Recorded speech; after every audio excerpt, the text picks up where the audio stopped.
ఏడో రోజు అసెంబ్లీ సమావేశాలు మరి కాసేపట్లో ప్రారంభం కానున్నాయి. వెనుకబడిన తరగతుల సంక్షేమానికి ప్రతి వార్షిక బడ్జెట్లో 20,000 కోట్ల రూపాయలు ఖర్చు పెడతామన్న హామీతో పాటు బీసీ సబ్ ప్లాన్ అమలు చేయాలంటూ బీఆర్ఎస్ వాయిదా తీర్మానం ఇచ్చింది. అదేవిధంగా ఎన్నికల సందర్భంగా కామారెడ్డి డిక్లరేషన్ పేరిట ఇచ్చిన హామీలు అమలు చేసేందుకు శాసనసభలో చర్చ జరపాలని బీఆర్ఎస్ శాసనసభాపక్షం వాయిదా తీర్మానంలో ప్రతిపాదించింది.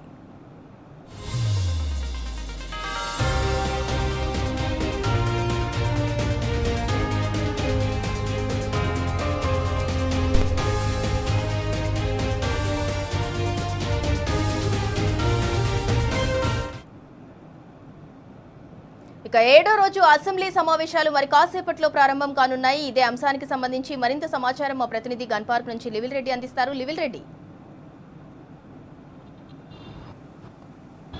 కాసేపట్లో ఏడవ రోజు బడ్జెట్ సమావేశాలు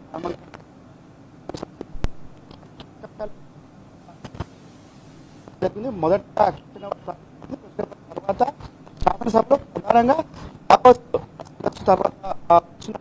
రాజీవ్ ఆరోగ్యశ్రీ నిధుల బకాయిల చెల్లింపు, ఉస్మానియా యూనివర్సిటీ సహా ఆచార్యులకు పదోన్నతులు, ఖానాపూర్ నియోజకవర్గానికి సంబంధించిన రహదారులు సౌకర్యాల అభివృద్ధికి సంబంధించిన చర్చ కొనసాగనుంది. వలస కార్మికుల కులధృవీకరణ పత్రాలతో పాటు చార్మినార్ ఏదైతే పెడెస్ట్రియన్ ప్రాజెక్టు ఉందో దానికి సంబంధించి కూడా ఇందులో చర్చ జరగనుంది.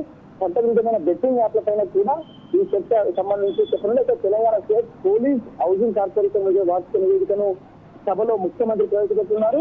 ఇటు ఇదే ప్రత్యేకంగా ఇవాళ ప్రధానంగా చర్చ జరగనున్న అంశాలు municipal administration, urban development, governor మరి క్యాబినెట్ మంత్రులకు సంబంధించిన అంశం కూడా ఇవాళ పద్ధతిపైన చర్చ జరగనుంది. General administration of justice, BC welfare, home administration, Panchayat Raj, rural development, women child and disable welfare సంబంధించిన అంశాలు ఇవాళ బడ్జెట్ పద్ధతికి సంబంధించి చర్చ జరగనుంది. అయితే బీఆర్ఎస్ పార్టీ గత శాసనసభ సమావేశాలు ప్రారంభమైన రోజు నుంచి రోజొక అంశం తీసుకొచ్చి ఖచ్చితంగా తెలంగాణ ప్రధాన ప్రతిపక్ష పార్టీగా ఉన్న బీఆర్ఎస్ పార్టీ ప్రజల పక్షాన పురగొట్టేస్తుంది. వాళ్ళ మరొక వెనుకబడిన తరగతుల సంక్షేమానికి ప్రతి వార్షిక బడ్జెట్ లో 20,000 కోట్లు ఖర్చు చేస్తామని చెప్పి వాళ్ళ బీసీ సప్లైన్ అమలు చేయడంతో పాటు ఎన్నికల సందర్భంగా కామారెడ్డి డిక్లరేషన్ లో భాగంగా ఇచ్చిన డిక్లరేషన్ అమలు చేసేందుకు శాసనసభలో చర్చ జరగాలని బీఆర్ఎస్ పార్టీ శాసనసభ పక్షం వాయిదా తీర్మానం ప్రతిపాదించింది. అయితే వస్తుంది అసెంబ్లీలో పెద్ద ఎత్తున తీర్మానం చేసి తీర్మానాన్ని కేంద్రానికి పంపిస్తున్నాం. మేము బీసీలకు 42% వాటా కల్పిస్తామని చెప్పేసి గొప్పలు చెప్పింది కాంగ్రెస్ ప్రభుత్వం. కానీ ఆ తీర్మానం ఇంకా లెక్కలకే సరిపోయింది తప్ప కాగితాల మీదనే ఉన్నది తప్ప ఎక్కడ కూడా బీసీలకు న్యాయం చేసే విధంగా వాళ్ళ ప్రధానంగా చర్చ జరగలేదు. అంతేకాకుండా వాళ్ళ ఏదైతే ఈ చర్చ సందర్భంగా అనేక అంశాలను బీసీలకు సంబంధించిన అనేక అంశాలను కూడా ఈ చర్చ సందర్భంగా మరొకసారి వాయిదా తీర్మానం ఇచ్చింది. ఖచ్చితంగా సభలో చర్చ జరగాలని చెప్పింది. కామారెడ్డి డిక్లరేషన్ సందర్భంగా కామారెడ్డి డిక్లరేషన్ సంబంధించి ఇవాళ ఏదైతే ఈ కామారెడ్డి డిక్లరేషన్ ఏదైతే ఉందో కామారెడ్డి డిక్లరేషన్ సంబంధించిన అంశాలన్నీ కూడా ఇవాళ ప్రధానంగా చర్చ జరగాలి. బీసీలకు సంబంధించిన అంశం, బీసీలకు 42% ఏదైతే రిజర్వేషన్లు కల్పిస్తామని చెప్పిండ్రో ఆ రిజర్వేషన్లు పూర్తిగా ఇవాళ పక్కదారి పట్టించారు. ఇవాళ 42% ఏదైతే రిజర్వేషన్ల విషయంలో కావచ్చు, రిజర్వేషన్లో ఎలాంటి చర్చ జరగలేదు, కేవలం తీర్మానమే చేశారు. కానీ ఇవాళ ఎక్కడ కూడా దాన్ని అమలు చేయలేదు. విద్యా ఉద్యోగాలతో పాటు రాజకీయాల్లో 42% అమలు చేస్తామని పెద్ద ఎత్తున డిక్లరేషన్ చేశారు. ఆ డిక్లరేషన్ అంతా కూడా కాలిమాటలు అయిపోయింది. అదొకటి. అయితే మరొకటి 20,000 కోట్లతోటి మేము బీసీ సప్లాన్ పెడదామన్నారు. ఆ సప్లాన్ నిధులు ఎక్కడ పోయినాయి, ఆ సప్లాన్ సంబంధించిన అంశం ఏమైంది, ఇవాళ గత బడ్జెట్లో పెట్టిన నిధులు ఎంతవరకు కేటాయించారు. ఇవాళ గతంలో బీఆర్ఎస్ ప్రభుత్వంలో బీసీ బంధు పెట్టి ప్రతి యువతకి అంటే నిరుపేద బీసీ యువతకి 2 లక్షల రూపాయలు ఇచ్చి వారికి ప్రోత్సాహంగా ఇచ్చేది. బీసీ రెసిడెన్షియల్ స్కూల్ కట్టింది, ఓవర్సీస్ స్కాలర్షిప్ పెట్టింది. ఇవన్నీ వెనుకబడిన తరగతులకు అనేక అభివృద్ధి కార్యక్రమాలు చేసింది. ఇటు ఏదైతే రిజర్వేషన్ అంశంతో పాటు ఏదైతే ఇతర బీసీలకు సంబంధించిన అనేక సంక్షేమ కార్యక్రమాలు గత బీఆర్ఎస్ ప్రభుత్వం చేసింది.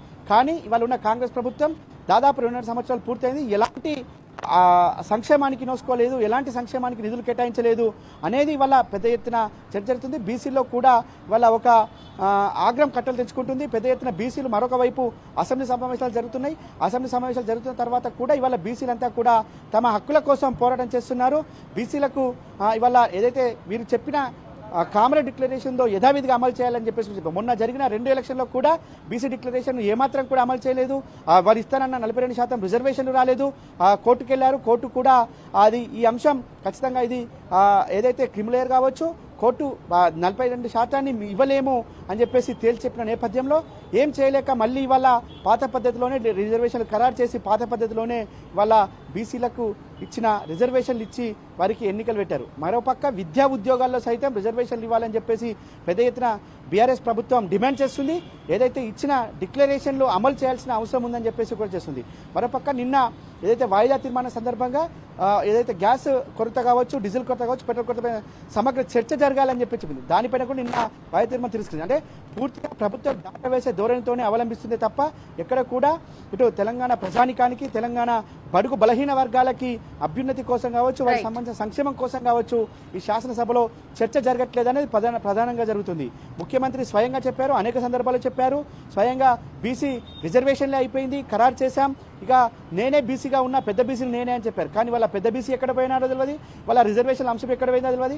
కనీసం వారు ప్రకటనలకు వారు చెప్పుకోవడానికి తప్ప అందులో ఏమాత్రం కూడా ఉపయోగపడే విధంగానే దానికోసం వేలాది కోట్లు ఖర్చు చేసిన ఉదంతం ఉంది. కానీ వాళ్ళ అదే బీసీల సంక్షేమానికి నిధులు కేటాయించడంలో మాత్రం విఫలమైందనేది వాళ్ళ చర్చ జరుగుతుంది. ఈ నేపథ్యంలోనే బీఆర్ఎస్ పార్టీ వాయిదా తీర్మానం ఇచ్చింది. ఖచ్చితంగా ఈ శాసనసభ సమావేశాల్లోనే బీసీ డిక్లరేషన్తో పాటు కామారెడ్డి బీసీ డిక్లరేషన్తో పాటు బీసీల సప్లాన్ పైన కూడా చర్చ జరగాలని చెప్పేసి కూడా బీఆర్ఎస్ పార్టీ పట్టుబడుతూ తీసిందిరా. రైట్, థ్యాంక్ యూ లివిల్ రెడ్డి.